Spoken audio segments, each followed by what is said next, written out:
4 years ago, Persona 4 Arena Ultimax Remastered released on all modern platforms. Arena's reputation is overall solid.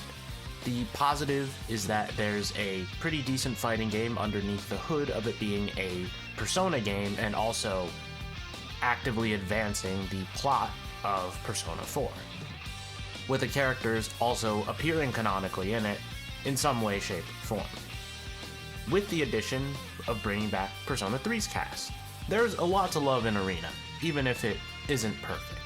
Several years ago, before the spin-off fatigue really set in for most people, one of the spin-offs people were clamoring for was Persona 5 Arena, a game that could potentially bring back old casts in a canonical fashion, while also giving a new story to the P5 cast.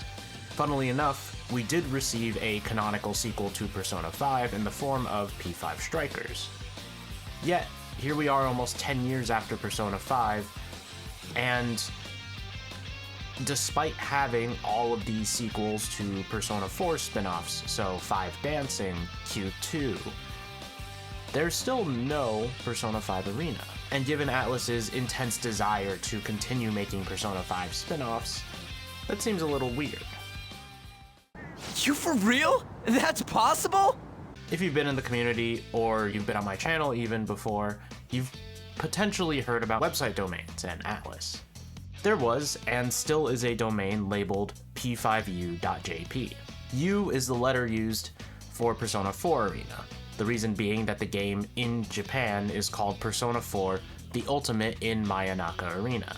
So a lot of us were speculating that ATLUS was working on Persona 5 Arena purely off of this domain, since this domain has existed since 2017 and still exists now. It's very likely that ATLUS either is or was working on Persona 5 Arena, but potentially never got the idea off the ground or ran into developmental issues. I believe the most likely case is that this project is either put on indefinite hold or cancelled internally altogether, while holding the domain name just in case the company decides to pick it up again. No, that's impossible! If you're not involved in the fighting game sphere, you may not know the difference between fighting games of the 2010s versus the present day. The late 2000s to early 2010s is home to several fighting games, but generally speaking, post-launch support was not always a long-lasting feature, when you look at it, especially given how strong it is today. More often than not, companies would opt for full releases of the game, and then full re-releases down the line, including new content and characters. This was in opposed to just singular DLC purchases, which is the method more common nowadays. And sure, there were some games that wound up receiving DLC, but the practice was more shifting into that market. It wasn't as common then. And oftentimes you would see certain fighting games just get dropped very quickly after either mediocre sales or the company was just done developing it, and didn't see a financial future continuing to support it the way that games get supported today. Short way to say it, the live service era changed a lot of things about fighting games. Additionally, arcades in Japan typically housed the initial versions of these games. The world we lived in was different. Persona 4 Arena, I believe, initially launched the same way, but then also had a release on consoles, and then Ultimax was a re-release expansion of sorts with new characters and a continuation of the story. And nowadays, fighting game releases are different. Post-launch support is fully planned out, and often comes with a season pass featuring 4 to 5 new characters in a year. And if that is successful enough, then there's Season 2, and Season 3, and Season 4. Some games even make it to Season 5 and 6. Additionally, there has been a much bigger transition to using 3D models over sprites. Not to say that you couldn't make a sprite-based game, just to say that that standard has changed. And you might ask, why would this impact Persona 5 Arena? Simply put, it's because releasing a fighting game under today's standard would come with similar expectations. Post-launch support, DLC characters, competitive support, and on top of that, story editions. Persona 4 Arena had a solid launch roster and an expansion that dramatically increased the size of that roster. I don't know if there would even be sales to warrant that for Persona 5 Arena. The game would essentially be releasing under a different light. Rather than a simple fighting game spin-off, it could turn into a long-running competitive game. And that's not a bad thing, but it definitely changes the conversation internally as the FGC has grown considerably over the last 10 years. It costs time, money, and staff to keep the game properly attended, and ArcSys, who people assume would be developing this one as they did develop Persona 4 Arena, also kind of have their hands full with multiple large and well-off titles like Guilty Gear Strive, Grand Blue Fantasy vs. Rising, and now on the way, Marvel Tokon Fighting Souls.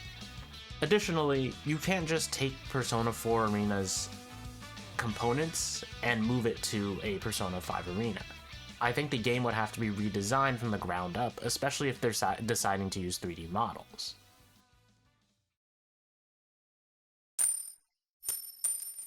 And of course, the biggest kicker here is sales data. If that surprises you, I'm very sorry. Persona 4 Arena Ultimax Remastered does not appear to have sold especially well. And there are a few different angles to look at this. For one, this was a 10-year-old fighting game with no new features and launched without rollback netcode. It had to be implemented later, which is kind of crazy. It also launched on platforms that did not have access to Persona 4 and would only get that access a whole entire year after this launch, which just kind of doesn't make any sense when you think about it logistically. Why did you launch Persona 4 Arena Ultimax, a sequel and spin-off of Persona 4, on 2 platforms that did not have Persona 4 on them? It doesn't mesh. It doesn't make any sense. Not even like a related platform. It's just a completely different platform, it just doesn't have the game. And with all that in mind, knowing or assuming Persona 4 Arena Ultimax did not breach 1 million, at least as what we know of, which would be a very high sales target for a 10-year-old niche fighting game in a niche franchise, it kind of doesn't paint a great picture for ATLUS to move into making Persona 5 Arena, because it doesn't seem like the interest is there, and fighting games are much more expensive than they used to be, so not really getting the data they want for that. We don't know how many units it sold, but it seems like the opening sales were not that impressive, which for a lot of these more niche titles, the opening sales is where everything starts, and the highest it usually goes. The opening sales is like the peak initial, and then everything just kind of goes down most of the time. To sum it up, it is quite possible that ATLUS or Sega canned the project when reception to Arena Ultimax Remastered was relatively poor, despite everything this re-release had going against it. Our big battle is finally here! The idiot leader of the adult-defying thieves has come! After all this time, after all these years of talking about how I want a Persona spin-off that advances the main plot with characters from 4, 5, and 3, do I think there will be a Persona 5 Arena? No. I really think that the odds are stacked against this game. With the main developer, Arc System Works, doing pretty well for themselves, with thriving competitive communities in Guilty Gear Strive and Grand Blue Fantasy vs. Rising, as well as a PlayStation and Marvel-funded project on the way in, there does not seem to be much wiggle room for another big project. Not to mention, if you've known, ArcSys is also branching out and making other games that are not just fighting games. They want to be known for more than that. Not a lot of faith, unless ATLUS went to another developer, or just decided to develop it themselves. On top of that, it feels like Persona 5 is on the way out. I know people like to make jokes about how we'll get another Persona 5 spin-off and then Persona 4 again before we even get Persona 6, all entirely possible and potentially true. I don't think ATLUS is as gung-ho about creating Persona 5 spin-offs as people seem to think. I think they have data that the sales are dropping, they have data people are less interested, and of course, their potentially biggest spin-offs being Strikers, which never got a DLC episode, surprisingly, and their Persona 5 The Phantom X, did well enough and are doing well enough. And it feels like P5X really is the gap filler for in-between Persona games. It's very close to a mainline title while also not totally being exactly the same. But I'm getting a little off topic here. Accounting for sales and how different the fighting game development cycle is, I just don't think Persona 5 is getting a fighting game spin-off.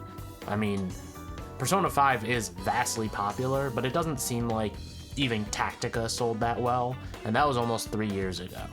And it's entirely possible maybe they had plans to do a couple more P5 spin-offs, and those wound up getting put on hold or canceled just because Tactica's reception was very poor. And you can argue that, well, if the project was truly canceled, they probably would have let that domain expire. And while that is true, I feel like it's more likely they could just be holding the domain in case they somehow come up with an idea to develop this project at all. I personally think that P Studios is deep in development on Persona 6, and, well, Persona 4 Revival is likely getting mostly outsourced. It's possible that we'll get one more P5 spin-off, but I just don't feel incredibly confident about that. There was a point where we were getting a P5 spin-off roughly every year or something related to P5 every single year, and it's been about 5 years since that consistency. That said, this is ATLUS, and they'll find a way to do it if they want to. But also, it's a company, and they gotta make sure it's financially viable and financially feasible to do. I've said this before, ATLUS moves very carefully and very slowly. If you want evidence of that, look no further than Persona 4 Golden's PC port. The thing that essentially greenlit the remasters of Persona 3 Portable, Golden on other platforms, and P5R coming to any platform that is not PlayStation. But you can let me know if you think Persona 5 Arena is still happening in the comments down below. As always, you can leave a like if you enjoyed the video, and subscribe to the channel for more things Persona, ATLUS, and JRPG related. Thanks for watching, and I'll see you guys next time.